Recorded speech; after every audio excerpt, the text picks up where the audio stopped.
स्वामी समर्थ कंधारकर. तर मला लागल्या होत्या आता बैलपोळ्याच्या ड्युट्या आणि माझं पोलीस स्टेशन होतं नांदेड ग्रामीण पोलीस स्टेशन. तर मला ते पोलीस स्टेशन माहिती नव्हतं, तर तरी पण मी तयार होऊन निघालो. एकतर मला उशीर झाला होता आणि गाडी पण लेट आली. तिथे गाडी आल्याच्या नंतर मग मी गाडीमध्ये बसून निघालो आणि हे आपलं कंधारचं बस स्टँड. आणि मग तिथून निघाल्यावर आता मी कसं जावं हे तर मला माहीत नव्हतं. मी गाडीमध्येच दोघा तिघाला विचारलं. मग त्यांनी सांगितले मला की लातूर फाट्याला उतरायचं म्हणून. थोड्या वेळानंतर लातूर फाटा आला आणि तिथून मला एक ॲटो घ्यावा लागला. पण तिथून पुन्हा एक ॲटो घ्यायचा होता, तर मला थोडं परेशानी झाली पोलीस स्टेशन माहिती नसल्यामुळं. पण शेवटी मी फायनली आलो ग्रामीण नांदेड पोलीस स्टेशनला. आणि त्याच्यानंतर मग मला खूपच जास्त लेट झाला होता. तर मला वाटलं इथं काही म्हणतील, पण इथले सगळे चांगले होते की मला तेवढं काही म्हणले नाहीत. आणि हे पोलीस स्टेशन खूप मोठं आहे आणि खूपच भारी वाटत होतं इथं.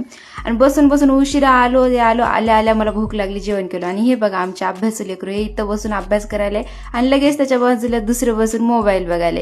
तर अशी मग मजा मस्करी करत आमचा दिवस तर असाच निघून गेला. आणि थोड्या वेळानंतर मग पुन्हा मी गावाकडे निघण्यासाठी निघालो, कारण उशीर झाला होता मला.